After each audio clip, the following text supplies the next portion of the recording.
শুভেচ্ছা, শুভেচ্ছা, শুভেচ্ছা। আপনারা শুনছেন লেখক মহিউদ্দিন মোহাম্মদের বই ভোর হলো দোর খোলো খুকুমনি ওঠরে। আজকে শুনবেন বইটির চতুর্থ পর্ব, রিপ্রেসড ইমোশন, শয়তান। এখানে আপনি খেলা নিয়ে মারামারির কিছু উদাহরণ দিয়েছেন। খেলা নিয়ে এই যে উন্মত্ততা, বিশেষ করে ফুটবল ও ক্রিকেট নিয়ে, এ বিষয়ে কি বলবেন?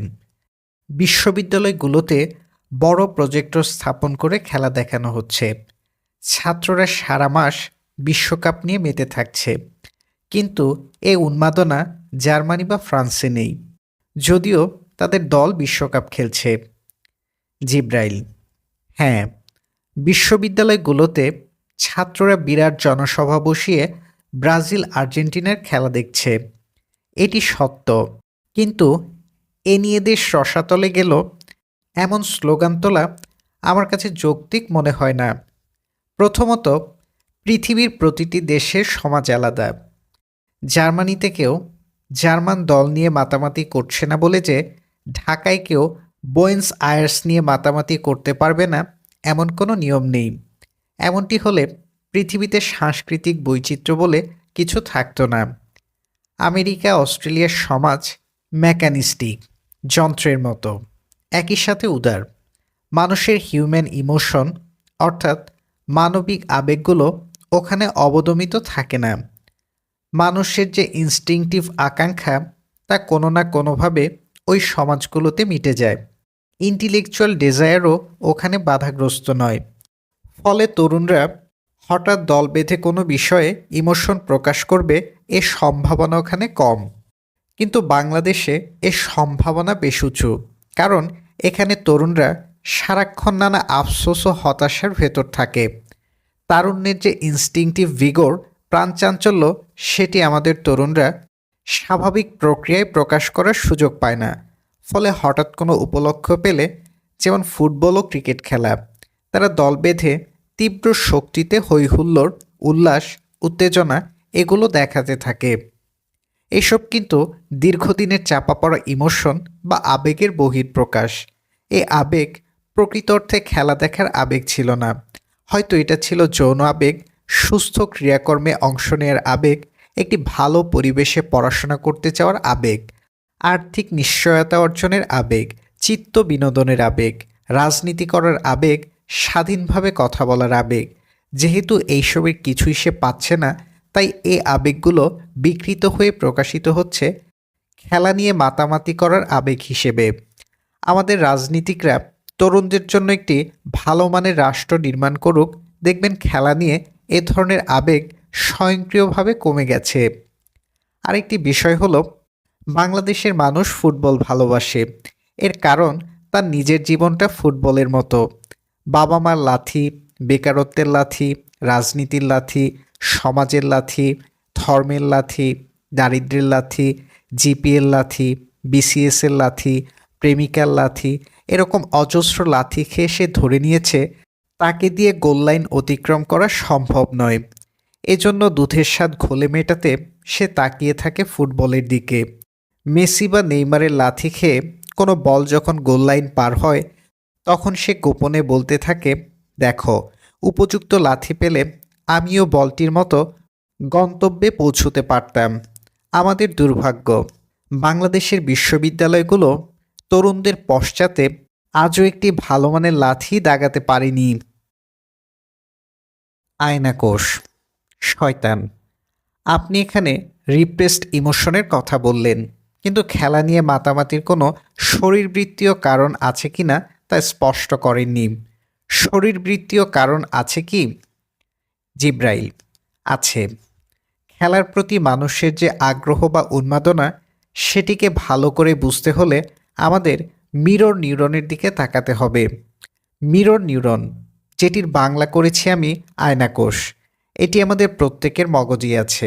আমরা যখন কোনো ঘটনা প্রত্যক্ষ করি, তখন আয়নাকোষ আমাদেরকে মানসিকভাবে ওই ঘটনার একজন কর্তা, অর্থাৎ অ্যাক্টিভ পার্টিসিপেন্ট বানিয়ে ফেলে।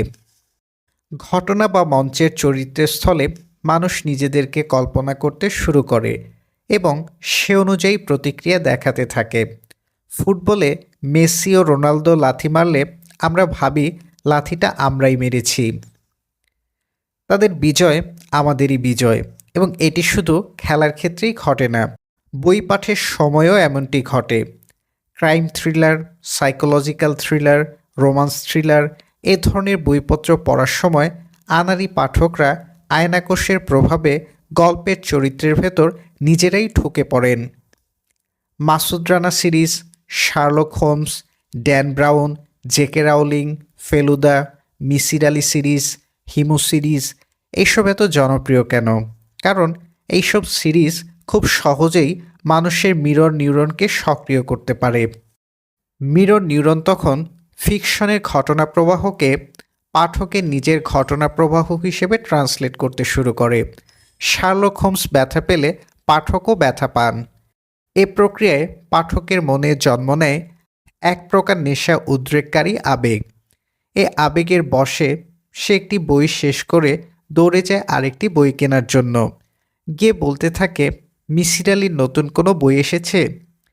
ব্যাপারটির সামাজিক ও রাজনৈতিক গুরুত্ব আছে, কারণ সমাজের অধিকাংশ মানুষ যদি এভাবে নিজের ভিতর ফুটবল ও ক্রিকেট খেলোয়াড়ের আয়নাবিম্ব তৈরিতে অভ্যস্ত হয়ে পড়ে বা আজে বাজে বই পাঠ করে সেগুলোর চরিত্র আবেগকে নকল করতে থাকে, তাহলে সংকট অত্যাসন্ন। মানুষ তখন কোনো গুরুত্বপূর্ণ বিষয় নিয়ে ভাবার অবসর পাবে না, তাদের বুদ্ধি আড়ষ্ট হতে থাকবে, গভীর দৃষ্টি নিয়ে কোনো কিছুর দিকে তাকাতে পারবে না। এ প্রবণতা সমাজে জন্ম দিতে পারে রাজনৈতিক স্থবিরতার। যে সমাজ রাজনৈতিকভাবে স্থবির, সে সমাজের বাসিন্দারা রাজনীতিক চিন্তা চেতনায় অনগ্রসর। সে সমাজের সংসদদের জন্য মানসম্পন্ন প্রার্থী উৎপাদন করা কঠিন। ওখানে দুষ্ট ধুরন্ধররা বনে যাবে আইন প্রণেতা। আমার কথা হলো, আপনারা খেলা দেখুন, খেলা নিয়ে মাতামাতি করুন, আমি আপত্তি করছি না, কিন্তু সমাজ ও রাষ্ট্রের গুরুত্বপূর্ণ বিষয়গুলোতেও যেন সমানভাবে চোখ কান খোলা থাকে, এই বিষয়টি নিশ্চিত করতে হবে। কোনো দেশের জনগণ যদি সারাক্ষণ খেলাধুলা ও আজে বাজে বই নিয়ে মেতে থাকে, তাহলে ধুরন্ধররা খুব খুশি হন, কারণ এতে ক্ষমতাধর মানুষরা আড়ালের কাজগুলো নির্বিঘ্নে সম্পাদন করার সুযোগ পায়। পাদটিকা। অন্যের কাজকে নিজের কাজ হিসেবে ভাবার যে আবেগ মিরর নিউরন উৎপন্ন করে, তা নিয়ে গবেষকদের মাঝে দুটি মত আছে।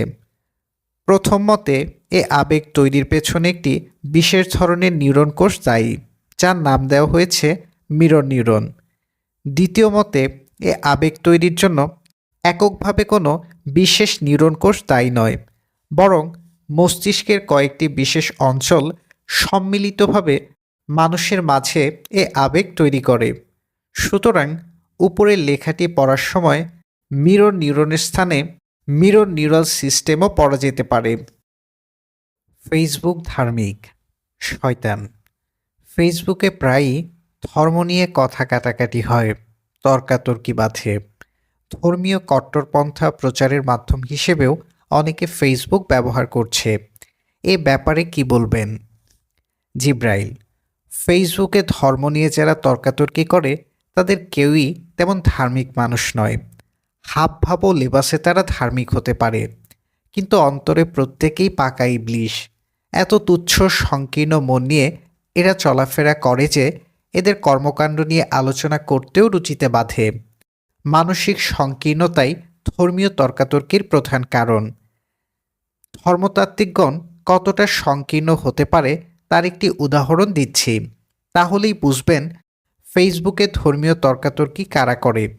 কিছুদিন আগে ফেসবুকে এক ভদ্রমহিলার ফ্রেন্ড রিকোয়েস্ট ওপেন করে দেখি প্রোফাইলে লেখা, নন মাহারামকেও ইনবক্সে নক করবেন না। এরকম অদ্ভুত নোটিশ দেখে আমি একটু অবাক হলাম। মাহরাম শব্দটি এসেছে আরবি হারাম থেকে। সাধারণত যাকে বিয়ে করা নিষেধ, ইসলামী রীতিতে তাকে মাহারাম বলা হয়।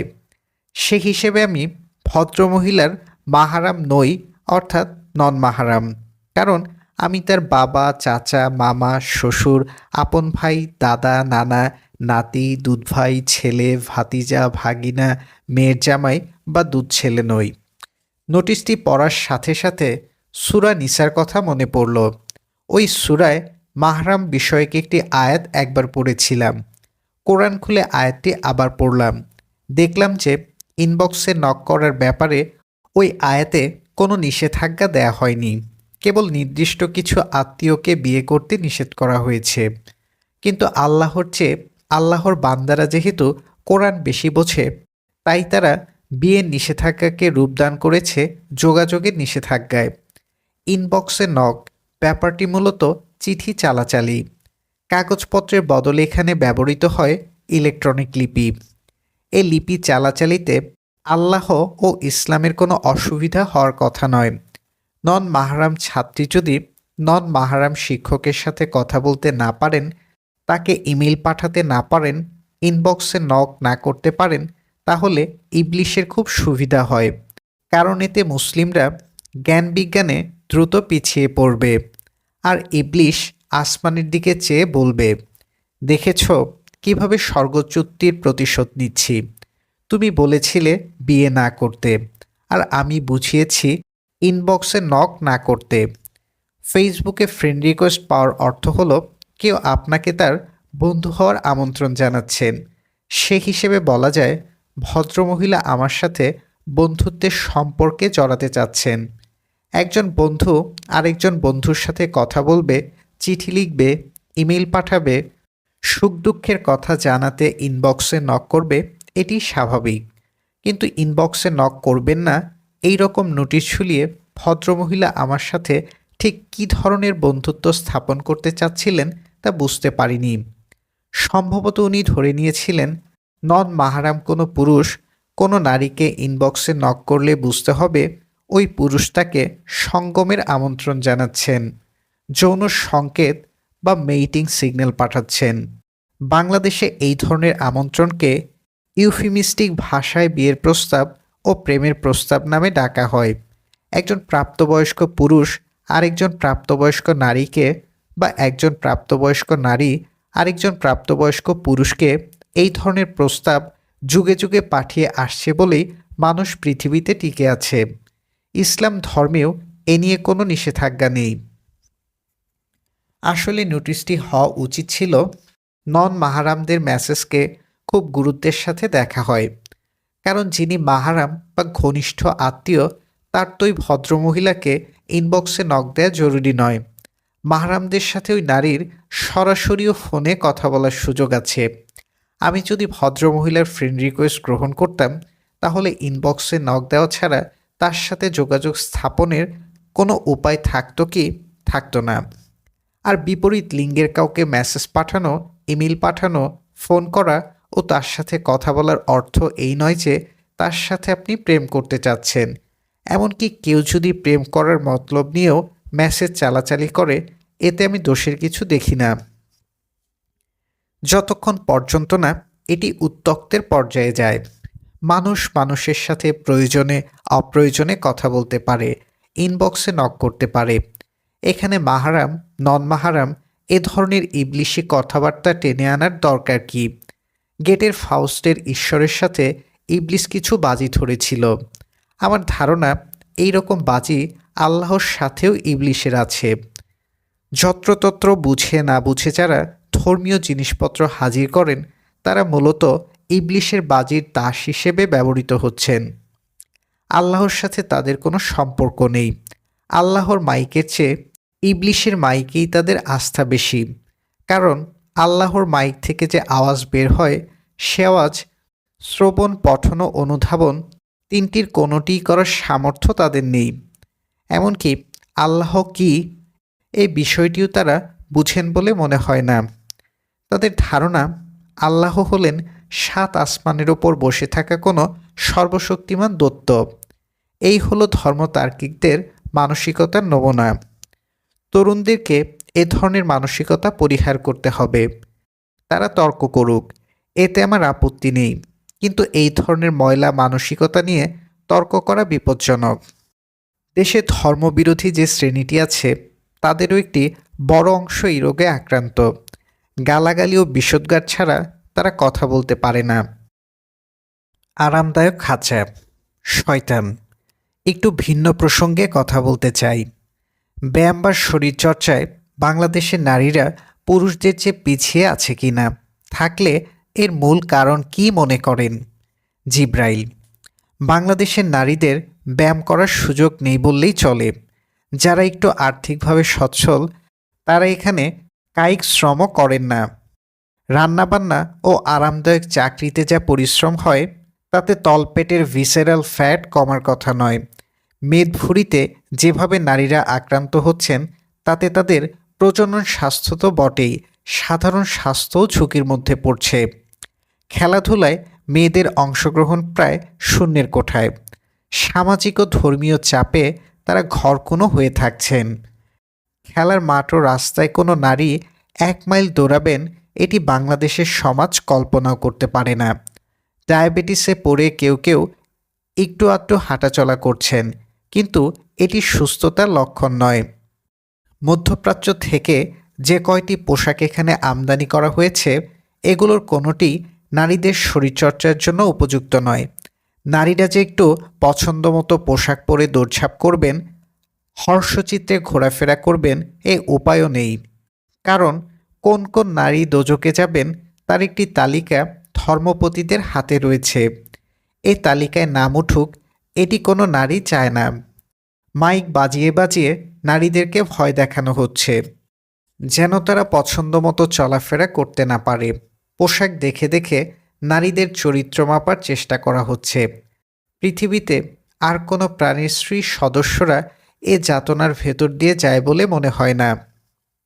যে ঈশ্বর ছেলেদের বেলায় এত উদার, সেই ঈশ্বর নারীদের বেলায় কেন সবসময় হাতুড়ি বাটাল নিয়ে বসে থাকেন তা আমার বুঝে আসে না। কেউ কপালে টিপ পড়লে, ঠোঁটে 2 চিলতে লিপস্টিক দিলে, সামান্য সুগন্ধি মাখলে, বর্ণিল জামাকাপড় পরলে ঈশ্বর কেন এত ক্ষিপ্ত হবেন তা এক গূঢ় রহস্য। তবে বাংলাদেশের এভিডন গ্রাহকরা এ রহস্য ভেদ করে ফেলেছে। নারী নাকি বিশেষ পুরুষের জন্য সাজগোজ করলে ঈশ্বর ক্ষিপ্ত হন না। ঈশ্বর ক্ষিপ্ত হন তখন যখন নারীরা স্বামী ব্যতীত অন্য কোনো পুরুষকে তাদের সাজসজ্জা দেখান। কোনো নারী রাস্তা দিয়ে দৃঢ় প্রত্যয়ে হেঁটে গেলেই বলা হয় সে লোকজনকে শরীর দেখিয়ে বেড়াচ্ছে। মূর্খবৃন্দের কথা শুনলে মনে হয় ঈশ্বর বুঝি স্বামী সম্প্রদায়ের একান্ত বাধ্যগত চাকর। এখানে স্বামীদের উচিত ছিল স্ত্রীদেরকে খেলাধুলা ও শরীরচর্চায় উদ্বুদ্ধ করা। সেখানে স্বামীগণ ঈশ্বরের নামে বানোয়াট কথা ছড়িয়ে নারীদেরকে হীনমন্য করে রাখছে। ঈশ্বর যে ব্যাপারে কোনো কথাই বলেননি সে ব্যাপারে স্বামীরা নানা কথা ঈশ্বরের পক্ষে উদ্ভাবন করছে। ছেলেরা উদম হয়ে ঘুরলেও শরীর প্রদর্শিত হয় না, কিন্তু মেয়েরা একটু মুখ উন্মোচন করলেই শরীর প্রদর্শিত হয়ে যায়।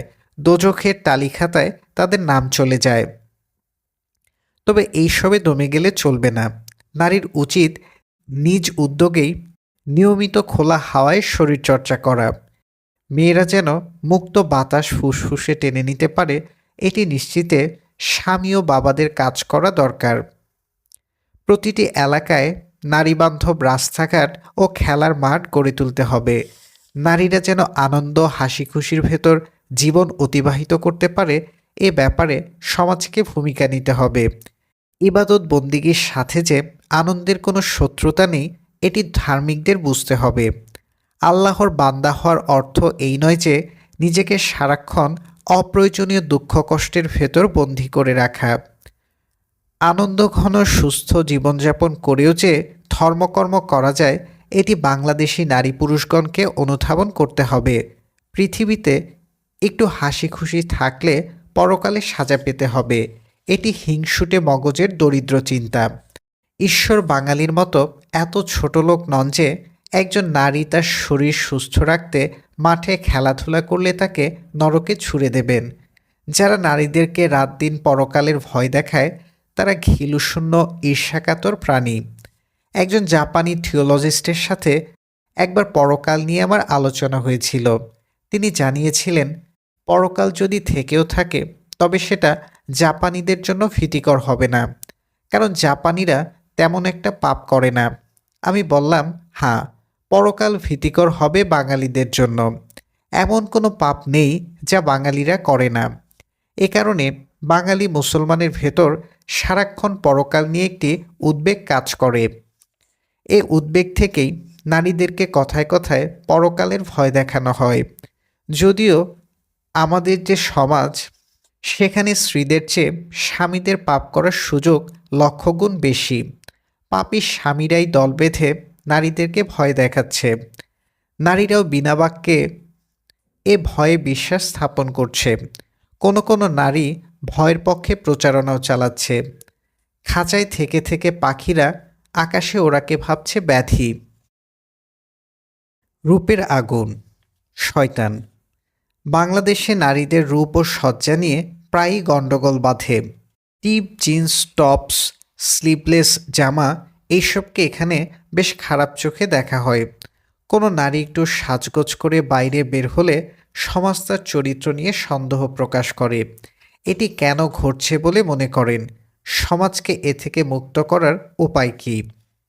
জিব্রাইল: একটু আগে তো আমি এই বিষয়টিতে আলোকপাত করেছি।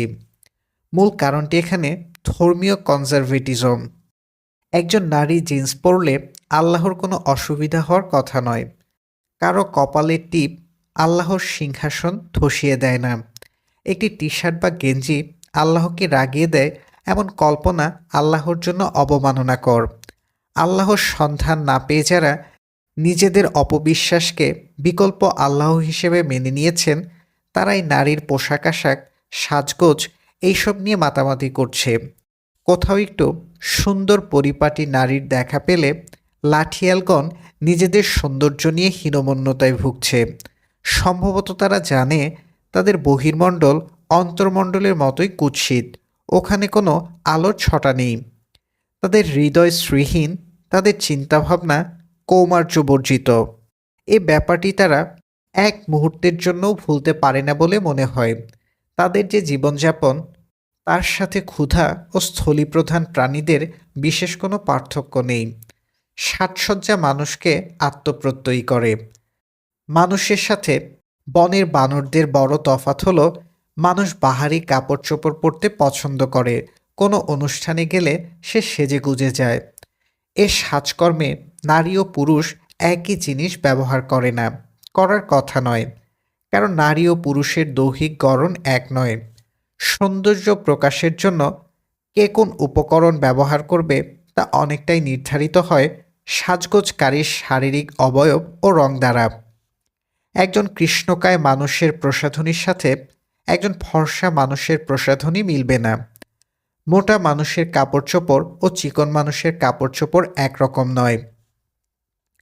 অঞ্চল ও সংস্কৃতিভেদে সৌন্দর্য প্রকাশের উপকরণ ভিন্ন হতে পারে। ভারতবর্ষের নারীরা বিস্তৃত কাল থেকেই টিপ, কানের দুল, গলার মালা এর সৌন্দর্য বর্ধকগুলো ব্যবহার করে আসছে। অর্থনৈতিক ও সাংস্কৃতিক বিবর্তনের ফলে এগুলোর সাথে যোগ হয়েছে সুগন্ধি, হেয়ার ড্রাই, ফোমযুক্ত bra, sunglass, placard brow, eyeshadow ইত্যাদি। এই বিবর্তন পুরুষদের বেলায়ও ঘটেছে, কিন্তু পুরুষদের রক্ষণশীল অংশটি নিজেদের সৌন্দর্যবর্ধক নিয়ে মাথা না ঘামিয়ে মাথা ঘামাচ্ছে নারীদের বিউটি প্রোডাক্ট নিয়ে। সম্প্রতি ঢাকায় এক পুরুষ পুলিশ এক নারী নাগরিকের টিপ পরা নিয়ে উদ্বেগ প্রকাশ করেছেন। এ কাজে তিনি ব্যবহার করেছেন অশ্রাব্য পুরুষালী ভাষা, যা এখানে উচ্চারণ করা সম্ভব নয়। লোকটি মূলত ধর্মমাতাল, যিনি নজরুলের শাস্ত্রের অ্যালকোহল পান করে আত্মচ্যুত হয়ে গেছেন। এ এলাকায় ধর্মকে যতটা না ধর্ম হিসেবে পালন করা হয়, তার চেয়ে বেশি পান করা হয় মদ হিসেবে। মদরূপী পানযোগ্য ধর্মের সাথে আল্লাহর কোনো সম্পর্ক না থাকলেও নিয়মিত আল্লাহর নাম ভাঙিয়ে মাতালেরা চড়াও হচ্ছে নারীদের ওপর। নারীদের কোনো অধিকার ও স্বাধীনতা তারা স্বীকার করছে না।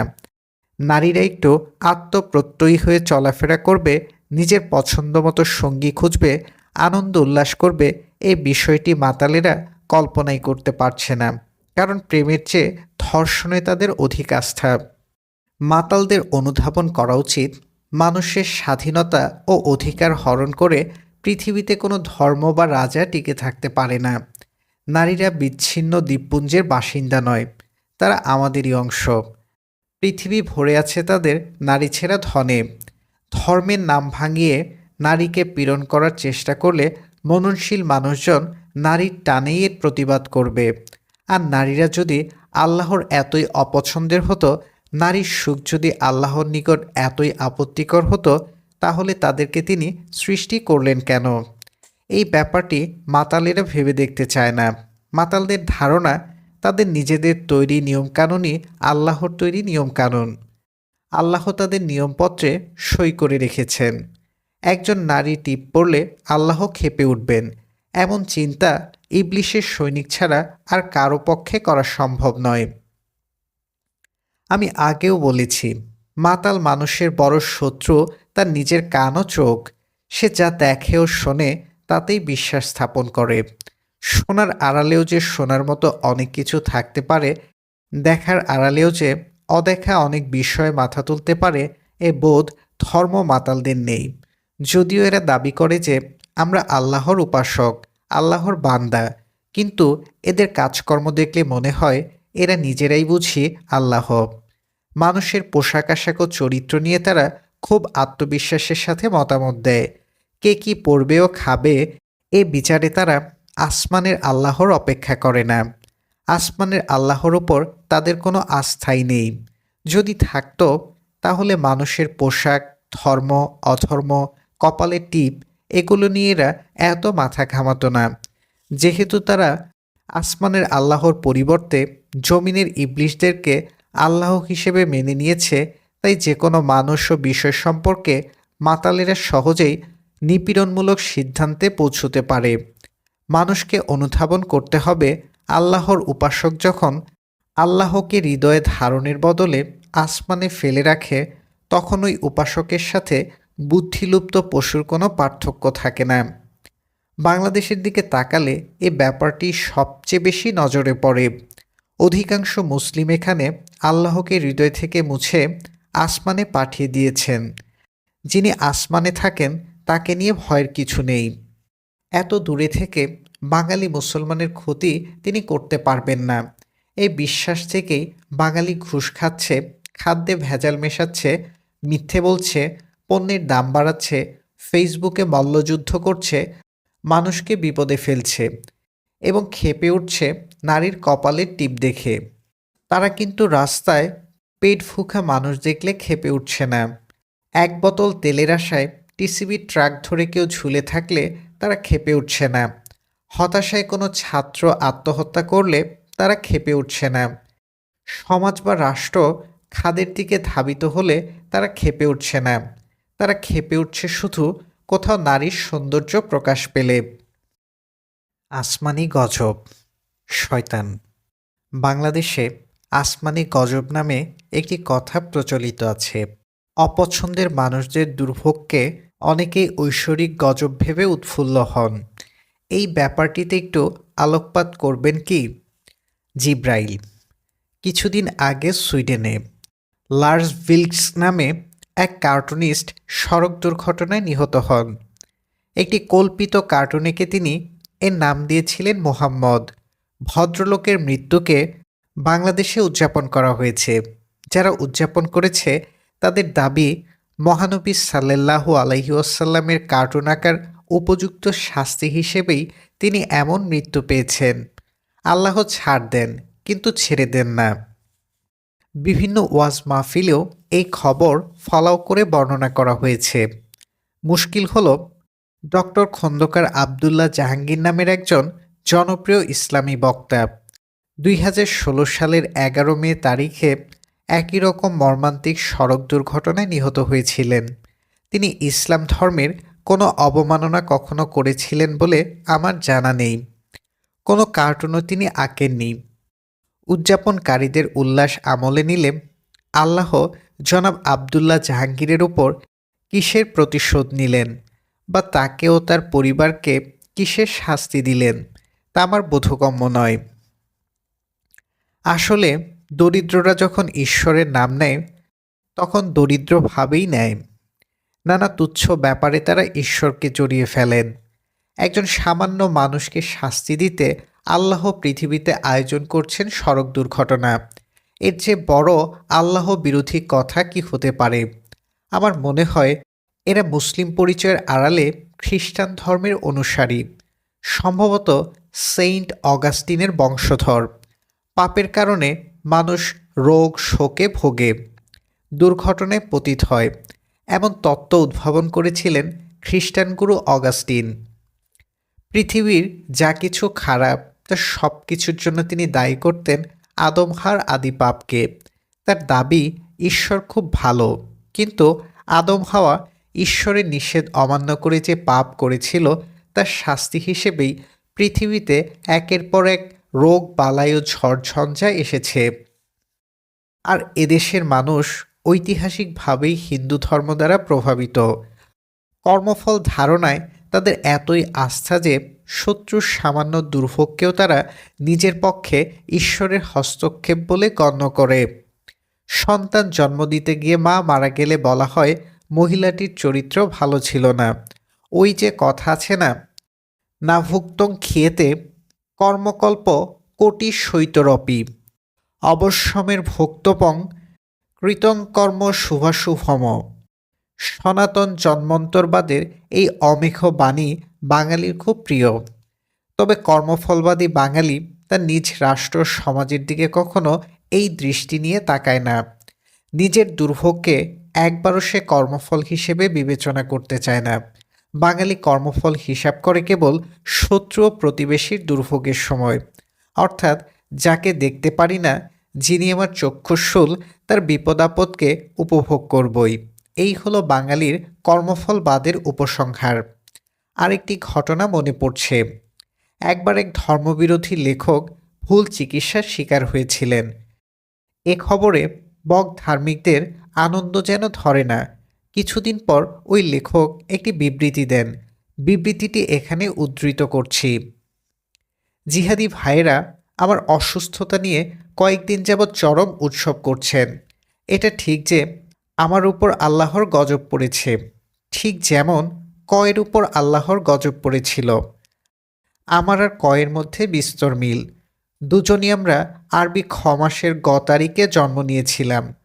ক নতুন বার্তা দিয়েছিলেন সমাজে, আমিও দিয়েছি নতুন বার্তা। ক নারীবাদী ছিলেন, আমিও নারীবাদী। ক একাধিক বিয়ে করেছিলেন, আমিও তাই করেছি। আমি শত্রুর ভয়ে রাতের অন্ধকারে দেশ ছাড়তে বাধ্য হয়েছিলাম, ঠিক যেমন ক শত্রুদের ভয়ে রাতের অন্ধকারে দেশ ছাড়তে বাধ্য হয়েছিলেন। আল্লাহ তাআলা আমার হাত পা ভেঙেছেন, এটা যেমন সত্যি, তেমনি তিনি কয়ের মুখের কিছু অঙ্গ ভেঙে দিয়েছিলেন, এটাও সত্যি। শুধু তাই নয়, আল্লাহ ককে বিষ খাইয়ে অসহ্য যন্ত্রণা দিয়ে মেরেছেন। 3 দিন পর্যন্ত কয়ের লাশ কবর পর্যন্ত দিতে দেননি। লাশ পচে দুর্গন্ধ ছড়াচ্ছিল। আমার লাশ অবশ্য অগ্রিম দান করা আছে মেডিকেল কলেজে, তাই সে লাশ পচবে না। এই দিক থেকে আমার উপর আল্লাহর গজব কয়ের ওপর গজবের চেয়ে কিছুটা কম বটে। এই হলো কর্মফল হাঙ্গামার অবস্থা। উপরের বিবৃতিতে কয়েকজন গুরুত্বপূর্ণ ব্যক্তি, কিন্তু কয়ের বিপথগামী ভক্তরা বিরোধী মতের একজনের অসুস্থতাকে উদযাপন করতে গিয়ে প্রকারান্তরে কয়ের জীবনকেই উপহাস করেছেন। বাঙালি মুসলমানকে অন্যের দুর্ভোগ উদযাপনের গর্দ সংস্কৃতি পরিহার করতে হবে। তৃতীয় লিফলেট, সতীত্বের সৌন্দর্য। সতীত্বের সৌন্দর্য উপভোগের আগে সতীত্ব বিষয়টি কি তা একটু অনুধাবন করা দরকার। সতীত্ব এক প্রকার ব্যাগ বা প্যাকেজ, যা ধর্মীয় রক্ষণশীল সমাজে নারীর চরিত্র হননের সবচেয়ে কার্যকরী জীবাণু অস্ত্র। এটি কেবল যোনিপথ দিয়ে পুলিঙ্গ প্রবেশের ঘটনায় সীমাবদ্ধ নয়। এর ব্যাপ্তি, পরিধি ও বিস্তৃতি আমলে নিলে মনে হবে ভার্জিনিটি বা কুমারিত্ব এই প্যাকেজের অনেক উপকরণের একটি মাত্র। সতীত্ব নামক ব্যাগটিতে লুকিয়েছে আরও বহু বিড়াল, যা সমাজ আমাদেরকে জানাতে চায় না। বিষয়টি টের পাই যদি আমি ইংরেজি হাইমেন শব্দটির বঙ্গানুবাদের দিকে তাকাই, হাইমেনের বাংলা করা হয়েছে সতীচ্ছেদ পর্দা, যা একটি পর্দা বা পর্দা সদৃশ অঙ্গ। তাকে পরিচয় করিয়ে দেওয়া হয়েছে সতীচ্ছদ পর্দা নামে। নামটি কি নির্দেশ করে? নামটি মানুষকে বলে যে পর্দা ছেদ করলে সতীত্ব লঙ্ঘিত হয়, বা যে পর্দায় ছেদা পাওয়া গেলে বোঝা যাবে যে নারীটি তার সতীত্ব হারিয়েছে, সেটিই হচ্ছে সতীচ্ছদ পর্দা। সতীচ্ছদ বেশ ভয়ানক ও সাংঘাতিক শব্দ। কারা কিভাবে এই শব্দ উদ্ভাবন করেছে আমি জানি না, কিন্তু মানুষের একটি বিশাল গোষ্ঠী যে সতীত্বের ধারণাকে নারীর দৈহিক অর্গানের সাথে মিশিয়ে দিয়েছে, নারীর শরীরেই নারীর বিরুদ্ধে মামলার সাক্ষী খুঁজে বের করেছে, এটি এখানে স্পষ্ট। ধর্মগুরুরা আবহমান কাল থেকেই সতী নারীর প্রশংসা ও অসতী নারীর নিন্দা করে আসছে। সত সতী, অসথ অসতী, এ চারটি শব্দ একই পরিবারের। শব্দগুলো পাশাপাশি উচ্চারণ করলে টের পাই সতী ও অসতী হল সৎ ও অসতের স্ত্রীলিঙ্গ। ফলে কোনো নারী অসতী, এটি দিয়ে সমাজ মূলত বোঝাতে চায় যে নারীটি কেবল অকুমারী নয়, বরং সামগ্রিকভাবেই সে দুশ্চরিত্রা ও অসৎ। ভাষার মাধ্যমে মানুষকে কলঙ্কিত করার এক অনন্য নজির। সুতরাং বলা যায় সতীত্ব ধারণাটি নারীর চরিত্র হেননের এক কার্যকর পারমাণবিক অস্ত্র। কোনো নারী সতী নয় এমন সন্দেহ একবার পোষণ করা গেলে ওই নারীকে মানুষ বলে স্বীকার করার আর প্রয়োজন পড়ে না। নারীটির একটি তাৎক্ষণিক ডিহিউম্যানিটাইজেশন ঘটে, অর্থাৎ তার মানবিক গুণাবলী ও মৌলিক অধিকারসমূহ এক মুহূর্তেই ভেঙে পড়ে। আমি এই বিষয়টির নাম দিয়েছিলাম অ্যানিমালাইজেশন বা পশুকরণ। কাউকে মানুষ থেকে এক প্রকার প্রাণী বা পশুতে পরিণত করা গেলে, বা কাউকে মনে মনে মানুষের পরিবর্তে গবাদি পশু হিসেবে কল্পনা করতে পারলে তার সাথে যে কোনো অন্যায় ও অবিচার করা সহজ হয়ে যায়। বাংলাদেশে সিনেমা শিল্পের নারীদের প্রতি সমাজ এ ধরনের মনোভাব পোষণ করে থাকে। তারা কোনো অন্যায়ের শিকার হলে সমাজ ধরে নেয় এটি তার প্রাপ্য, কারণ সে সতী নয়, বেশ্যা। সমাজ সেনাদের মনোভাব, যে নারী আমার নয়, যাকে আপন করে পাওয়ার সুযোগ আমার নেই, সে নারী অবশ্যই দুশ্চরিত্রা। পরিমণি নামক এক অভিনেত্রীর বেলায় এমনটি আমি লক্ষ্য করেছিলাম। ভদ্রমহিলা যখন গ্রেপ্তার হয়েছিলেন তখন সমাজ বিপুল উৎসাহে তার চরিত্র হনন করেছিল। তাকে আখ্যা দিয়েছিল রাতের রানী। অবস্থা দৃষ্টে মনে হয়েছিল বাংলাদেশে বাস করছেন অসংখ্য ছোট ছোট আল্লাহ, যারা সকলেই অপছন্দের মানুষদের গায়েব জানেন। কেউ যখন এ অঞ্চলে অসতী নারী কল্পনা করেন তখন মনে মনে দেখতে পান নারীটি নানা পুরুষের সাথে ঘুমাচ্ছে, সঙ্গম করছে বা লিপ্ত হচ্ছে সিলানিতে। বিষয়টি গড়চিন্তার সাধারণ পুরুষরা সহজভাবে নিতে পারে না, কারণ কল্পনায় যে কোনো আকর্ষণীয় নারীকেই তারা নিজের করে পেতে চায়। এটি তো সম্ভব নয়। সমাজের সব আকর্ষণীয় নারীকে কি একজন পুরুষের পক্ষে পাওয়া সম্ভব? সম্ভব নয়। এই জন্য তারা যৌন হিংসায় আক্রান্ত হয়ে রোধ করতে চায় নারীদের সঙ্গম। এই রোধকাণ্ডের অংশ হিসেবেই উদ্ভব ঘটেছে সতীত্ব ধারণাটির, কারণ এটি দিয়ে নারীকে খুব কার্যকরভাবে ভয় দেখানো যায়। যেহেতু কোনো মানুষই সামাজিক তিরস্কারের মুখোমুখি হতে চায় না, তাই নারীরাও বিষয়টি সহজে মেনে নেয়। তারাও বিশ্বাস স্থাপন করে সতীত্বে, ভাবে যে করেই হোক সতীত্ব বজায় রাখতে হবে। কিন্তু এতে বিশেষ লাভ হয় না। যাদের ভয়ে নারীরা সতীত্ব বজায় রাখতে চায় তারাই তাদেরকে অবিশ্বাস করে, চরিত্রে কালিমা লেপন করে। চলাফেরা একটু ধর্মসম্মত না হলেই রব উঠে মেয়েটি নষ্টা, তাকে বিয়ে করা যাবে না। বিয়ের আগে কোনো নারী অন্য পুরুষের সাথে মিলিত হয়েছে কিনা বা স্বামী ছাড়া আর কারো হাতে তার সতীত্ব বিসর্জন ঘটেছে কিনা, এটি বাঙালি নিশ্চিত হতে চায়। স্বামী তার প্রথম বীরপুরুষ কিনা তা যাচাই করার নানা কবিরাজি পদ্ধতি বাঙালি আবহমান কাল থেকে চর্চা করে আসছে। কোনো নারীর সারা জীবন স্বামীর জন্য অপেক্ষা করে আছে এমন কল্পনা বাঙালি পুরুষকে খুব সুখ দেয়। এ সুখ পাকাপোক্ত করতে সে খুঁজতে থাকে সতীত্ব পরীক্ষার নতুন নতুন উপায়। এই উপায় অনুসন্ধান প্রক্রিয়ায় সাপে বর হয়ে দেখা দিয়েছে নারীদের একটি অঙ্গটির নাম হাইমেন। তবে সতীত্ব ধারণার সাথে হাইমেন আদৌ সম্পর্কযুক্ত কিনা এটি একটি গুরুতর প্রশ্ন। হাইমেনের বাংলা হিসেবে সতীচ্ছদ পর্দা উপযুক্ত কিনা এই বিষয়টিও খতিয়ে দেখা দরকার। হাইমেন কি? হাইমেন এক প্রকার পাতলা পর্দা সদৃশ দেয়াল, যেটি যোনিপথে ধুলাবালি, অনাকাঙ্ক্ষিত বস্তু, জীবাণু ও অন্যান্য ফরেন বডি ঢুকতে বাধা দেয়। মানুষ যখন জঙ্গলে ছিল তখন তার কাপড় চোপড় ছিল না। তখন যোনিপথের সুরক্ষায় এই হাইমেন খুব গুরুত্বপূর্ণ ভূমিকা পালন করত।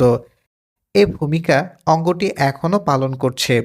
তবে হাইমেনের আকৃতি সব নারীতে একরকম নয়, এর পুরুত্বেও ভিন্নতা আছে। বাঙালির ধারণা এটি বুঝি ঢাকনা সদৃশ কোনো নিচ্ছিদ্র পর্দা। আসলে তা নয়। শিশুকাল থেকেই এটির মাঝখানে প্রবেশযোগ্য দরজা থাকে। একেবারে নিচ্ছিদ্র হাইমেন অতি বিরল ঘটনা, এবং নিচ্ছিদ্র হাইমেন এক ধরনের অসুখ। হাইমেন দ্বারা কারো যোনিপথ একেবারে বন্ধ হয়ে থাকলে তার মাসিকের স্রাব বের হতে পারবে না। এর জন্য কোনো মেয়ে নিচ্ছিদ্র বা ইমপারফোরেট হাইমেন নিয়ে জন্মালে সেটিকে সার্জারির মাধ্যমে ছিদ্র করে দিতে হয়। বাঙালি উন্মাদরা এরকম ইমপারফোরেট হাইমেন পেলে ভাববে আমার স্ত্রী তো মাশাল্লাহ অনেক সতী। একটি গবেষণাপত্রে দেখলাম প্রতি হাজারে মাত্র 1 থেকে 2 জন শিশু নিচ্ছিদ্র বা ইমপারফোরেট হাইমেন নিয়ে জন্মায়, এবং এটি এক প্রকার জন্মত্রুটি যা চিকিৎসাযোগ্য। চিকিৎসা না করালে এ থেকে দেখা দিতে পারে নানা শারীরিক জটিলতা। বীরপুরুষের আঘাতে হাইমেন ফেটে রক্ত বের হয়। এটি একটি কাকতালীয় মূর্খতা, গ্রাম্য কুসংস্কার। ব্যাপারটি থেকে কিছু মানুষ ধর্ষকামী আনন্দ নিতে চায়।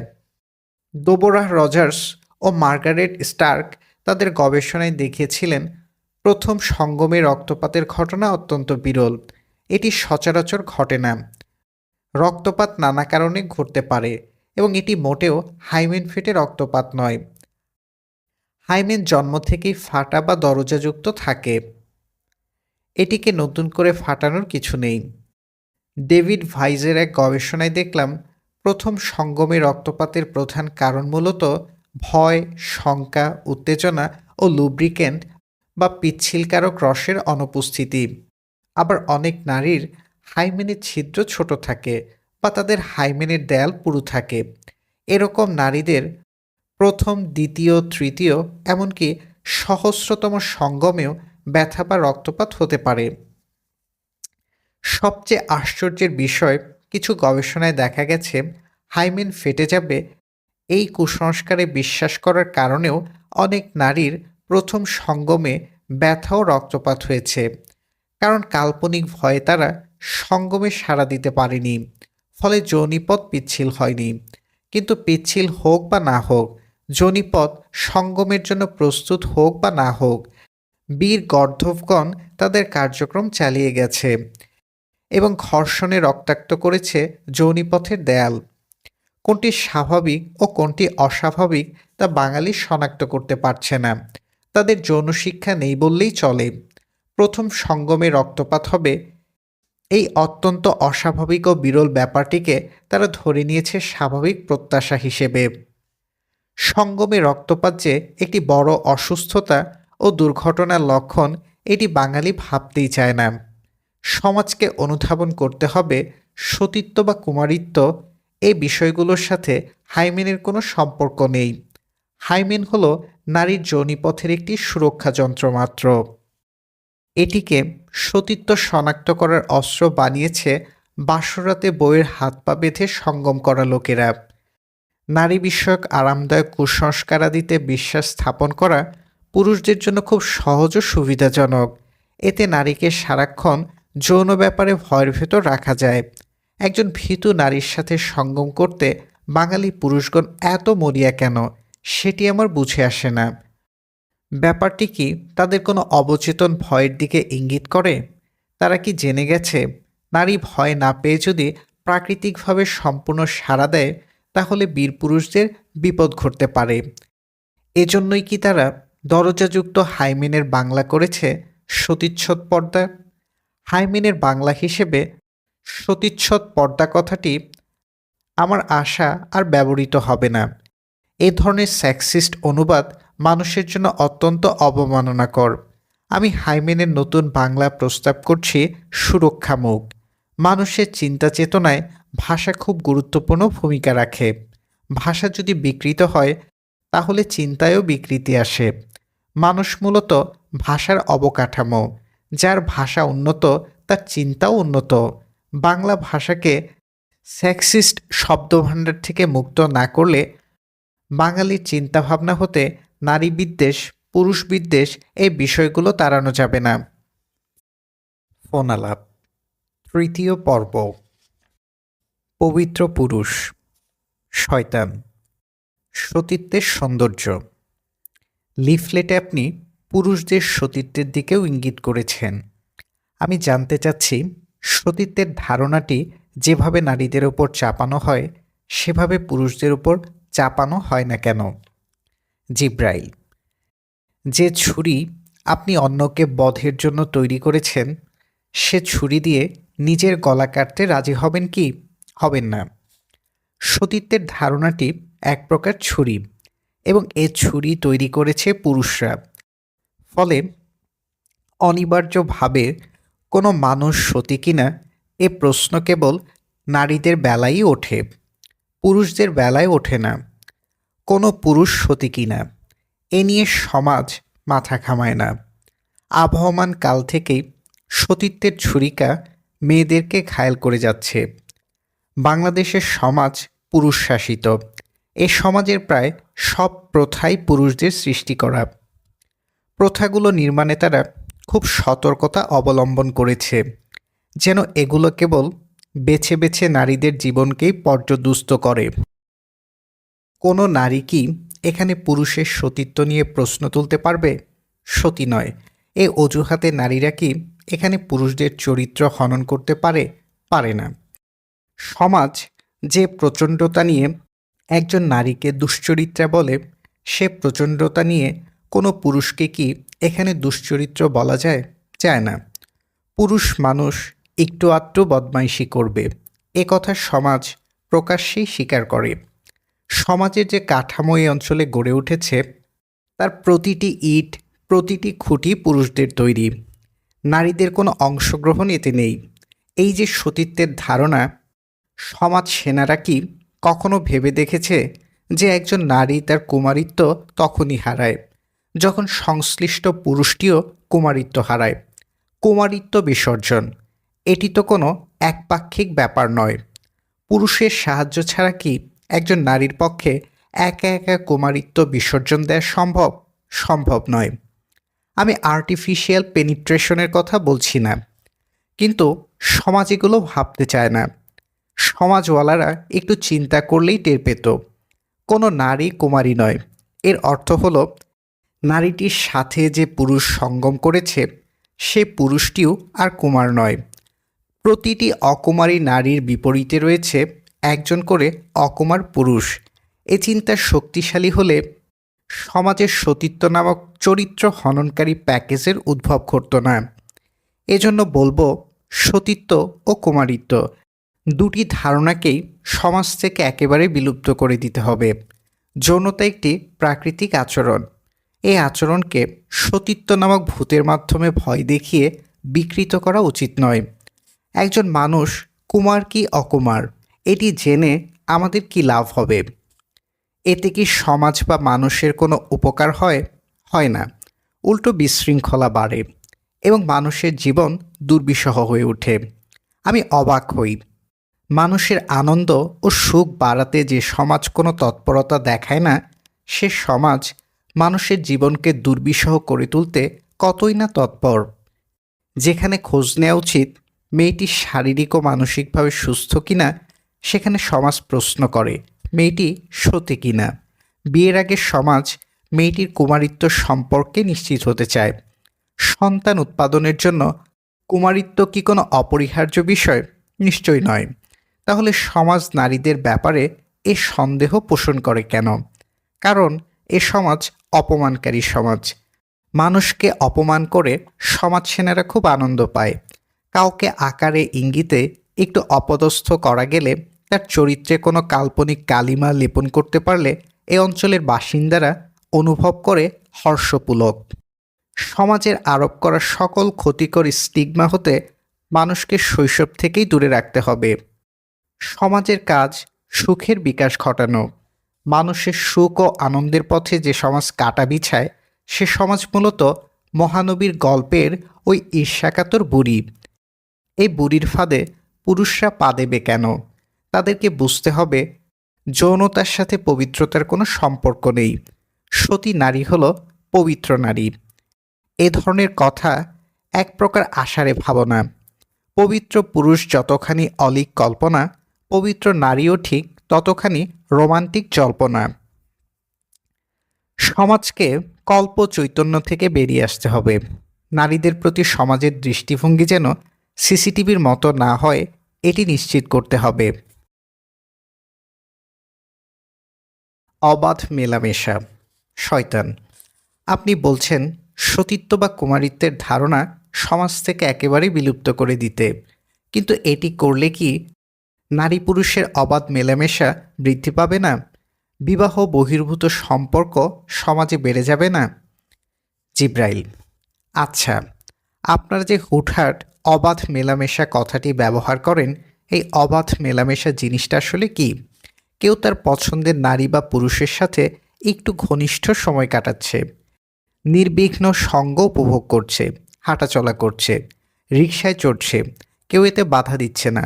এই তো, এতে আপনার আমার অসুবিধাটা কোথায়? সমাজের অসুবিধাটা কোথায়?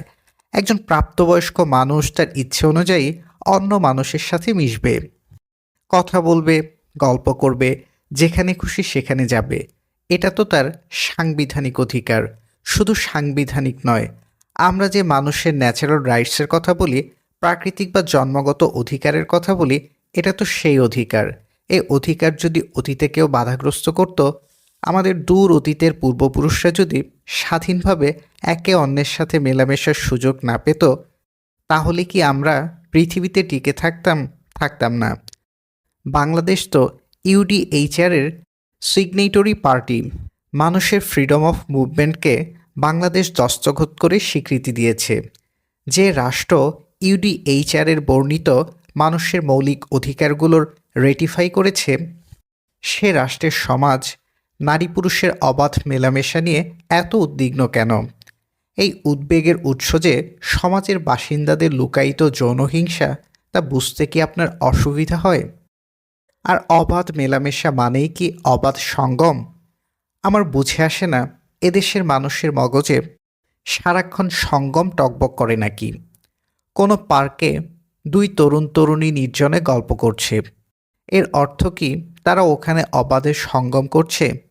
এদেশে তরুণ তরুণীরা হোটেলে গেলে প্রশ্ন করা হয়, আপনারা কি স্বামী স্ত্রী? এটা কি ধরনের অসভ্যতা? মধ্যবয়সী বা বুড়ো বয়সী কাউকে কিন্তু এ প্রশ্ন করা হয় না।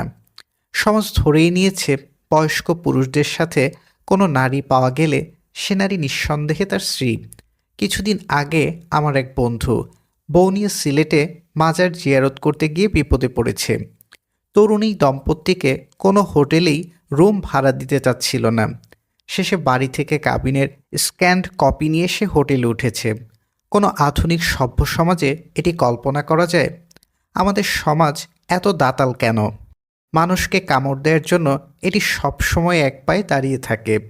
আমি চাই ওষ্ঠযুক্ত সমাজ, যেটি দাঁতযুক্ত সাপের মতো সারাক্ষণ ফোঁসফোঁস করবে না। আমাদের পর্যটন শিল্পের যে বেহাল দশা, তার মূল কারণ এই সমাজ। এরকম সাপের মতো সমাজে পর্যটনের বিকাশ ঘটে না। বিকাশ ঘটে ছুটিতে হুমড়ি খেয়ে পড়া ও সংস্কৃতির। একটু ছুটি পেলেই মানুষ পাল বেঁধে কক্সবাজার গিয়ে দাপাদাপি করছে। সবকিছু এখানে কর্দমাক্ত ও পুৎসিক্ত হয়ে উঠেছে। রাস্তাঘাট অপরিচ্ছন্ন, যৌন সংস্কৃতিও কদাকার। আর বিবাহ বহির্ভূত সম্পর্কের সাথে সতীত্বের ধারণার কী সম্পর্ক তা বুঝতে পারছি না। কোনো নারী সতীত্ব হারানোর ভয়ে আড়ষ্ট হয়ে থাকলে কি আমাদের খুব সুবিধা হয়? রিপ্রেসড সেক্সুয়াল ডিজায়ার কি ভালো জিনিস? এটি যে নারীর শরীর ও মনে নানা জটিল রোগের সৃষ্টি করে, এ খেয়াল কি সমাজ রাখছে? এ ধরনের ভয়ের পরিবেশে যে নারী বড় হয় তার বিবাহোত্তর জীবন কি সুখের হয়? আমার অনুমান এদেশের প্রায় 90% নারী বিয়ের পর প্যাসিভ পার্টিসিপেন্টের জীবন অতিবাহিত করে। স্বামীর মতো অ্যাক্টিভ পার্টিসিপেন্ট তারা হতে পারে না, কারণ নারীদের জন্য একটি স্টিমুলেটিং ও আনন্দঘন বয়সন্ধিকাল এ সমাজ নিশ্চিত করতে পারেনি। গ্রাম ও শহর উভয় অঞ্চলেই এ সমস্যা প্রকট আকার ধারণ করেছে। অ্যারেঞ্জড ম্যারেজ প্রথাটি তো কেবলই বাচ্চা উৎপাদনের কারখানা হিসেবে ব্যবহৃত হচ্ছে। এই যে চারপাশ ভরে উঠেছে ফ্রয়েডের রোগীদের দ্বারা, এটি কি কোনো ভালো লক্ষণ? বিয়ের জন্য যে একটি প্রস্তুতি পর্ব থাকা দরকার, সমাজে নারী পুরুষদের সুস্থ মেলামেশা যে চালু রাখা দরকার, এ ধারণাটি তো আমাদের সমাজে নেই। হুট করে একদিন বিয়ে দিয়ে দাও, এটি কোনো কথা? গ্রামাঞ্চলে এর ভুক্তভোগী কোটি কোটি। মেয়েরা অকালে ও বিনা প্রস্তুতিতে গর্ভধারণ করতে গিয়ে মারা যাচ্ছে, পতিত হচ্ছে নানা অসুখে। নিয়মিত দাঁত না মাজা অপরিচিত বিড়িখোরদের সাথে তাদেরকে এক বিছানায় ঘুমোতে হচ্ছে। বাবার বাড়িতে আদর যত্নে বড় হওয়া মেয়েরা স্বামীর বাড়িতে গিয়ে ছোট হচ্ছে অনাদরে, অবহেলায়। এগুলো কি প্রতিরোধ করা উচিত নয়? আর বিবাহ বহির্ভূত সম্পর্ক প্রাচীনকাল থেকেই মানুষের সমাজে ছিল, এখনও আছে, ভবিষ্যতেও থাকবে। সতীত্ব ধারণার বিলুপ্তির সাথে এর কোনো সম্পর্ক নেই। সতীত্বের ভয় এটিকে গোপন ও বিকৃত করে মাত্র। বৈধ ক্রিমিনাল স্যাংশন দ্বারা নিষিদ্ধ নয়, এমন যে কোনো সম্পর্কই অবাধ অবিকৃত হওয়া উচিত।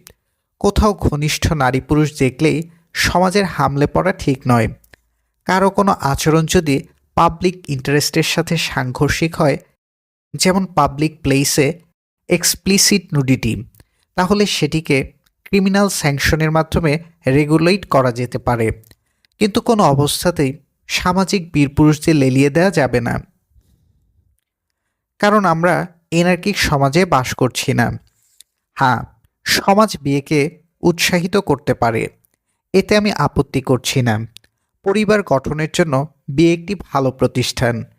কেউ বিয়ে না করতে চাইলে তাকে বিয়ে করতে বাধ্য করা যাবে না। নানা কারণে মানুষ বিয়ে করা থেকে বিরত থাকতে পারে, তাই বলে বিয়ে ছাড়া সে কারোর সাথে ঘনিষ্ঠ হতে পারবে না, সমাজের এমন মনোভাব আপত্তিকর। আর বিয়েকে বাংলাদেশে যেভাবে কঠিন করে তোলা হয়েছে, তাতে মনে হয় সমাজ নিজেই চায় না যে ছেলেমেয়েরা বিয়ে করুক। সমাজ যদি বিয়েতে বিশ্বাস করত, তাহলে বিয়ে প্রথাটিকে সহজ করার উদ্যোগ নিত। মেয়ে বিয়ে দিতে গিয়ে অনেকে এখানে নিঃস্ব হয়ে পড়ছেন, ঋণগ্রস্ত হচ্ছেন। মুখ রক্ষা বা সমাজ রক্ষার নামে আয়োজন করতে হচ্ছে নানা অপ্রয়োজনীয় অনুষ্ঠান। ছেলেরা স্বর্ণলঙ্কার ও কাবিনের টাকা জোগাড় করতে গিয়ে বুড়ো হয়ে যাচ্ছে। এ অবস্থায় তারা বিবাহ বহির্ভূত সম্পর্কে জড়াবে, এটি স্বাভাবিক। আমার গ্রামে এক লোক সুদে টাকা এনে মেয়ের বিয়ে দিয়েছিল। পাত্রকে যৌতুক দিয়েছিল নগদ 2 লাখ টাকা। অনুষ্ঠান আয়োজনে খরচ করেছিল আরও প্রায় 3 লাখ। এখন টাকা পরিশোধের চিন্তায় সে রাতে ঘুমোতে পারছে না।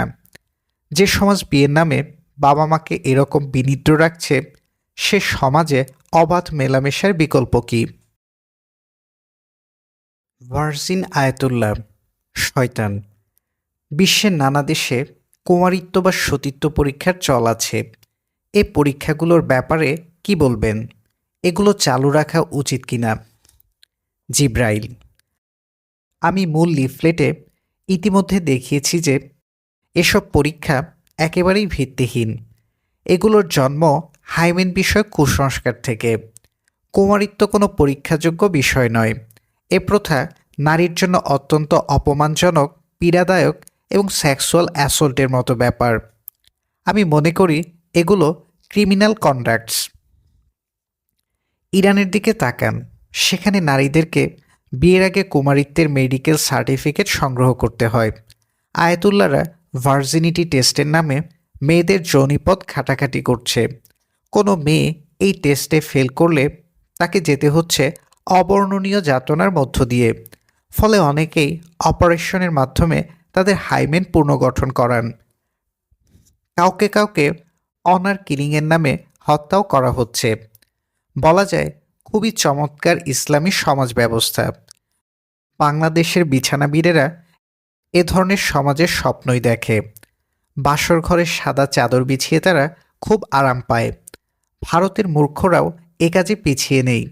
শুনেছি মেয়েরা ওখানে বাসর ঘরে ঢোকার সময় সিরিঞ্জে মুরগির রক্ত নিয়ে ঢোকে। আত্মরক্ষার এক অভিনব কৌশল। কথা হলো, ধর্ষণের ঘটনায়ও এ ধরনের পরীক্ষা করা যাবে কিনা। আমাদের খেয়াল রাখতে হবে, ধর্ষণের ক্ষেত্রে যদি কোনো প্রকার ফিজিক্যাল এক্সামিনেশন করতে হয়, তাহলে সেটির লক্ষ্য যেন কোনোভাবেই কুমারিত্ব নির্ণয় না হয়। ভায়োলেন্সের আলামত খোঁজাই এ টেস্টের একমাত্র লক্ষ্য হওয়া উচিত। ক্রিমিনাল কোড এমনভাবে সাজাতে হবে যেন উপযুক্ত পেশাদার ব্যক্তি শুধুমাত্র ধর্ষণের অ্যাটাক রহস্যের উপাদান খুঁজতেই নারীর শরীরের ফিজিক্যাল এক্সামিনেশন করেন। এক্সামিনেশনের প্রক্রিয়াকেও ঢেলে সাজাতে হবে। যত্রতত্র ও অবমাননাকরভাবে এ এক্সামিনেশন করা যাবে না। সম্প্রতি দেশের হাইকোর্ট এ ব্যাপারে কিছু ফালতু দিক নির্দেশনা দিয়েছে। আদালতটির উদ্দেশ্য মহৎ ছিল, এটি অস্বীকার করছি না, কিন্তু রায়টি পড়ে বিচারকদের আইনি জ্ঞান নিয়ে আমার সন্দেহ জেগেছে। আমাদেরকে ভুলে গেলে চলবে না, উচ্চ আদালতের নির্দেশনা আইন জগতে প্রেসিডেন্স সৃষ্টি করে এবং কমন ল বলতে আমরা যা বুঝি তা সৃষ্টিতে উচ্চ আদালতের ভূমিকাই বেশি। সুতরাং কোনো বিষয়ে উচ্চ আদালতের নির্দেশনা ভেইগ, অস্পষ্ট ও খামখেয়ালিপূর্ণ হলে চলবে না। এসব নির্দেশনার ক্লারিটি থাকতে হবে এবং বর্ণনায় বিশদ হতে হবে। কোনোভাবেই তথ্যর্ক মন গড়া ইন্টারপ্রিটেশনের সুযোগ রাখা উচিত নয়। আইনের মুখস্থ ধারার চেয়ে লিগ্যাল প্রিন্সিপল ও ডকটাইনকে অধিক প্রাধান্য দিতে হবে। আইনি নির্দেশনা যেন বেআইনি না হয়, এটি খেয়াল রাখা দরকার। আদালতের প্রধান কাজ মানুষের মৌলিক অধিকারগুলোকে সুরক্ষা দেওয়া। ধর্ম, রাজনীতি, সমাজ, সংস্কৃতি, বায়াস, বিদ্বেষ সব কিছুর ঊর্ধ্বে উঠে আদালতকে নাগরিকের অধিকার রক্ষা করতে হবে। তবে কুমারিত্ব বা সতীত্ব নির্ণয়ের যে কুসংস্কারাচ্ছন্ন পরীক্ষাগুলো নানা দেশে চালু আছে, তা বন্ধে আদালতের চেয়ে মানুষকেই অধিক কার্যকর ভূমিকা পালন করতে হবে। নারীরা যে মানুষের সমাজের গুরুত্বপূর্ণ অংশ এবং যৌন বিষয়াশয়ে তাদেরও যে মর্যাদাপূর্ণ জীবনযাপনের অধিকার রয়েছে, এটি সমাজকে স্বীকার করতে হবে। সঙ্গম কোনো অপবিত্র জিনিস নয়। অপবিত্র হলো ধর্ষণ। কোনো মেয়ে সঙ্গম করেছে এর অর্থ এই নয় যে সে অপবিত্র হয়ে গেছে, তার চরিত্রে কালিমা লেগে গেছে। চরিত্রের সাথে যৌনতার কোনো সম্পর্ক নেই। ওয়াসকারীদের প্রেসক্রিপশনে নারীর চরিত্র তালাশের অভ্যাস আমাদেরকে ত্যাগ করতে হবে। ওয়াজ এক প্রকার পুঁজিবাদী পণ্য। সরল ধর্মপ্রাণ মানুষের কাছে এ পণ্য বিক্রি করে হাতিয়ে নেওয়া হচ্ছে কোটি কোটি টাকা। মানুষ বুঝতে পারছে না তাদের গাছের কাঁঠাল ইবলিস তাদের মাথায় ভাঙছে এবং একা একা মজা করে খাচ্ছে। নারী ঘোষ, শয়তান। ওয়াজ মাহফিলে নারীদের নিয়ে অনেক আপত্তিকর কথা বলা হয়। এগুলো কতটুকু ধর্মসম্মত মনে করেন? জিব্রাইল, বাংলাদেশে যে ওয়াজ মাহফিলগুলো হয় সেগুলোতে ধর্মীয় ওয়াজের বদলে রাজনৈতিক ওয়াজই বেশি থাকে। দুর্বলের বিরুদ্ধে কথা বলা, দুর্বলকে কথায় কথায় অপমান করা, আঘাত করা, এগুলো রাজনীতিক আচরণ, ধর্মীয় নয়। আমাদের সমাজে নারী ও শিশুরা খুব দুর্বল প্রাণী। মঞ্চে বসে তাদের বিরুদ্ধে কিছু বলা এখানে অত্যন্ত নিরাপদ। ওয়াজ মাহফিলগুলো সবসময় সবল পুরুষ দ্বারা পূর্ণ থাকে এই সবল শ্রোতারা কি শুনতে চায় ও কি শুনতে চায় না এ খবর ওয়াচকারীরা ভালো করেই রাখেন। মেরাজে গিয়ে নবী দোজখে কোটি কোটি নারী দেখেছেন। শেষ জামানায় নারীর বেহায়াপনা বেড়ে যাবে। পুরুষকে নষ্ট করবে নারীরা। স্বামীরা স্ত্রীদের কারণে দোজখে যাবে। নারীদের বুদ্ধি কম। নারীর পেটে কথা বেশিক্ষণ থাকে না। নারীর জন্ম পুরুষের বাম পাঁজরের হাড় থেকে। স্বামীর পায়ের তলায় লুকিয়ে আছে স্ত্রীর বেহেশত। স্ত্রী কর্তৃক স্বামীর খেদমতের 1,00,000 ফজিলত। নারীর জন্য চাকরি করা হারাম। এইসব আরামদায়ক প্রলাপ শুনতে যে কোনো মূর্খ মানুষেরই ভালো লাগবে। এদেশে ওয়াজের শ্রোতা কারা? এটি লক্ষ্য করলেই ব্যাপারটি আপনার নিকট স্পষ্ট হওয়ার কথা। আজ থেকে কে ফজরের নামাজ কাজা করবেন না হাত তোলেন। এমন প্রশ্নের জবাবে সকলেই এখানে হাত তোলে এবং ফজরের সময় যথারীতি ঘুমিয়ে থাকে। মওলানারাও এটি বোঝেন। তারপরও তারা অসৎভাবে মানুষকে দিয়ে মিথ্যে শপথবাক্য পাঠ করান। এই যে ধর্মের নামে মিথ্যে কথা বলা ও শোনার প্রথা এখানে গড়ে উঠেছে এবং সমাজে এর নর্মালাইজেশন ঘটছে, এটি কিসের ইঙ্গিত দেয়? নানা সরুগলির কিতাব থেকে হাদিস তুলে এনে বলা হচ্ছে এগুলো নবীর কথা। হাদিস এখন নারীকে পীড়ন করার অন্যতম হাতিয়ার হয়ে উঠেছে। অথচ এইসব হাদিসের সত্যতা নিশ্চিত করা কারো পক্ষে সম্ভব নয়। ধর্মের নামে কোনো পীড়নমূলক বাণী গ্রহণযোগ্য নয়। অনেকে মনে করেন হাদিস সহি হলেই বুঝি এটি সত্য হাদিস। আসলে তা নয়। কোনো হাদিস সহি এর অর্থ হলো হাদিসটি বর্ণনার যে ধারাক্রম, চেইন অফ ন্যারেশন বা সনদ, সেটিকে হাদিস সংকলকরা নির্ভরযোগ্য বা শুদ্ধ হিসেবে মতামত প্রদান করেছেন এবং এ মতামত একান্তই হাদিস সংকলকদের ব্যক্তিগত মতামত। এটি কোনো ঐতিহাসিক সত্য নয়। ইমাম হাম্বলের দৃষ্টিতে যে হাদিস সহি, সে হাদিস বুখারীর দৃষ্টিতে সহি নাও হতে পারে। সহি হাদিস মানেই সত্য হাদিস নয়। কোনো মিথ্যে কথাও সহি হাদিস বলে গণ্য হতে পারে যদি মিথ্যে কথাটির চেইন অফ ন্যারেশন সহি হয়। অমুক সাহাবী হতে বর্ণিত, কিন্তু অমুক সাহাবী যা বর্ণনা করেছেন বা ওই সাহাবীর নাম বিক্রি করে অন্য কেউ যা বর্ণনা করছেন তা যে আসলেই নবী বলেছিলেন বা করেছিলেন তা কি যাচাই করা সম্ভব নয়। আর হাদিস যদি এত গুরুত্বপূর্ণ হতো তাহলে ইসলাম ধর্মের নবী এগুলো নিজেই সংকলন করে যেতেন, বা খলিফা ওসমান যেভাবে কোরআন সংকলন করেছিলেন সেভাবে ওই সময়ের খলিফারা হাদিসও সংকলন করতেন। জনাব বুখারী বা মুসলিম বা হাম্বলদের জন্য এ কাজ রেখে যেতেন না। হ্যাঁ, কিছু হাদিস হয়তো সত্য, যেমন মোতাওয়াতির হাদিসগুলো, কিন্তু হাজার হাজার লাখ লাখ হাদিসের ভিড়ে মোতাওয়াতির হাদিসের সংখ্যা এত অল্প কেন? কেউ বলেন 15টি, কেউ বলেন 50টি, কেউ বলেন 250। সত্য জিনিস কম থাকবে, এটি স্বাভাবিক। হাজার হাজার লাখ লাখ হাদিস থাকার অর্থ হলো এগুলোর অধিকাংশই মিথ্যা ও বানোয়াট। মানুষের জীবনকে দুর্বিষহ করে তুলতে এগুলো উদ্ভাবন করা হয়েছে। সরুগলির নানা কিতাব থেকে বাণী মুখস্থ করে এনে মানুষকে তাক লাগিয়ে দেয়া খুব সহজ কাজ। ওয়াজকারীরা এ কাজই বেশি বেশি করছে। এর ভিকটিম হচ্ছে নারীরা। দিনরাত তাদেরকে ভয় দেখানো হচ্ছে। সতী নারী, অসতী নারী, বেহায়া নারী, জেনা করা নারী, জিন্স পরা নারী, গেঞ্জি পরা নারী, কপালে টিপ পরা নারী, এইসব নিয়ে কান উত্তেজক বক্তৃতা দেওয়া হচ্ছে। কাম উত্তেজনা আর কান উত্তেজনা, এ দুটিতে বাঙালির আগ্রহের কোনো সীমা নেই। বলা যায় ধর্মসম্মত ওয়াজ উৎপাদনের চেয়ে শ্রোতাসম্মত ওয়াজ তৈরিতেই বাঙালির মনোযোগ বেশি। নারীদেরকে শ্রোতাসম্মত ওয়াজের ব্যাপারে সাবধান হতে হবে। ওয়াজ যে মাইক ছেড়ে এখন ধীরে ধীরে বইপত্রে চলে আসছে সেটিও খেয়াল রাখতে হবে। চারদিকে ওয়াজের বইয়ের ছড়াছড়ি। ছাপা অক্ষরে কোনো বাণী দেখলেই সেটিকে নবীর বাণী হিসেবে মেনে নেওয়া উচিত নয়। বাণী বিশ্বাস করার সময় সতর্কতা অবলম্বন করতে হবে।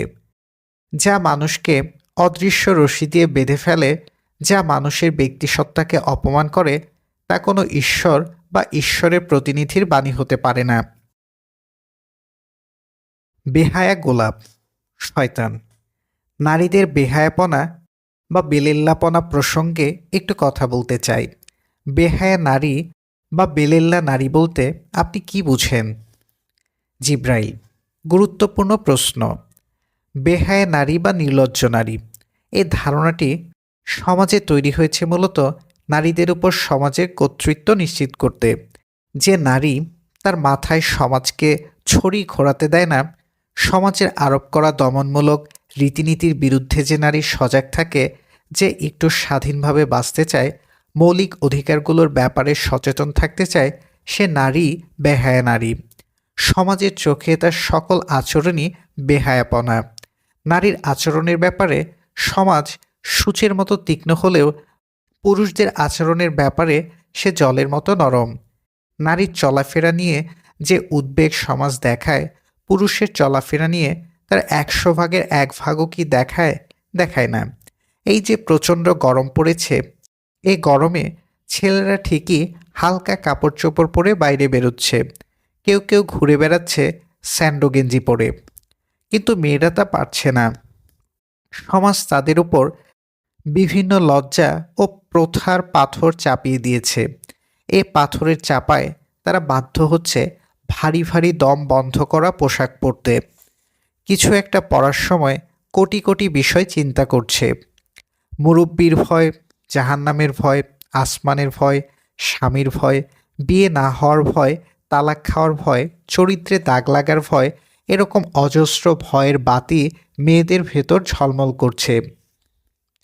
এত বাতি মারিয়ে কি কারো পক্ষে স্বাধীনভাবে চলাফেরা করা সম্ভব? সম্ভব নয়। পাত্রী দেখা অনুষ্ঠানে কোনো মেয়ে একটু আত্মবিশ্বাসী রূপে উপস্থিত হলেই বলা হয় মেয়েটির শরম নেই। কিন্তু যারা পাত্রী দেখার নাম করে মেয়েটিকে খুঁটিয়ে খুঁটিয়ে দেখতে চান, তারা খুব লজ্জাবতী বানর। নির্লজ্জ মানুষেরা দল বেঁধে এখানে মেয়েদের লজ্জার পরীক্ষা নিচ্ছে। এর থেকে হাস্যকর ঘটনা আর কি হতে পারে? আমাদের সাহিত্যও এ ধরনের। কিছু ব্যতিক্রম বাদে অধিকাংশ বাঙালি লেখকই নারীর মাজাভাঙ্গা চরিত্র নির্মাণ করে গেছেন। নারীর কুসুমকানন মূর্তি সৃষ্টিতে বাংলা সাহিত্যের সাফল্য ঈর্ষণীয়। লজ্জা নারীর ভূষণ, এরকম একটি কথা তো বাংলায় খুবই জনপ্রিয়। এর অর্থ কি দাঁড়ালো? নির্লজ্জতা পুরুষের ভূষণ নাকি? আমার তো তাই মনে হয়। আমাদের যে কবিতা ও গান, সেখানে নারীকে কোথাও দেবী, কোথাও ছলনাময়ী শয়তান এভাবে দেখানো হয়েছে। কেউ কেউ এক মুখে দুই কথাও বলেছেন, যেমন কাজী নজরুল। এক কবিতায় তিনি লিখেছেন, নরককুণ্ড বলিয়া কেতমা করে নারী হেয় জ্ঞান, তারে বল আদিপাপ নারী নহে, সে যে নর শয়তান। আরেক কবিতায় লিখেছেন, নারী নাহি হতে চায় শুধু একা কারো, এরা দেবী, এরা লোভী, যত পূজা পায় এরা চায় তত আরও। ইহাদের অতিলোভী মন একজনে তৃপ্ত নয়, এক পেয়ে সুখী নয়, যাচে বহুজন। এই হলো অবস্থা। নারীদের এমন ঢালাও রোমান্টিসাইজেশন ধর্মীয় বিধিনিষেধগুলোর চাইতে কম ক্ষতিকর নয়। এ ধরনের অপসাহিত্য পুরুষদের মনে নারীর ডিহিউম্যানাইজ পোর্ট্রেইটই তৈরি করে। ভিঞ্চির মোনালিসা ছবিটি আমাদের এত পছন্দ কেন? কারণ এই ছবিতে যে নারীকে আঁকা হয়েছে সে দেখতে খুবই সুবোধ আহাম্মক প্রকৃতির। ফরাসি সাহিত্যে রোমান্টিসিজমের প্রভাব যখন ছিল না, তখন মোনালিসা নিয়ে পৃথিবীতে এত মাতামাতি ছিল না।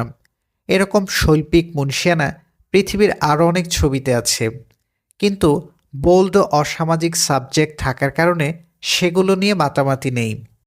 তবে অবাক করা বিষয়, বাংলাদেশের সমাজে নারীরাই এখন নারীদের ভেতর বেশি বেহায়াপনা খুঁজে বেড়াচ্ছে। বাসের ভেতর, ট্রেনের ভেতর, স্টেশনের ভেতর বুলি দীক্ষিত নারীরা একটু অপ্রচলিত পোশাকের নারীর দেখা পেলেই জিহবাও হাত নিয়ে ঝাঁপিয়ে পড়ছে। আকার ইঙ্গিতে নসিহত শুরু করছে।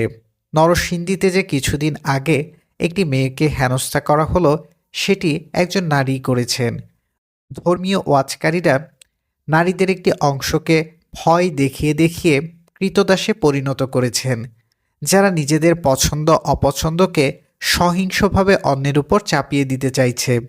সমাজে এ নারীদের ভূমিকা কালচারাল এজেন্টের মতো, গান্ধীবাদী এজেন্ট নয়, ভায়োলেন্ট এজেন্ট।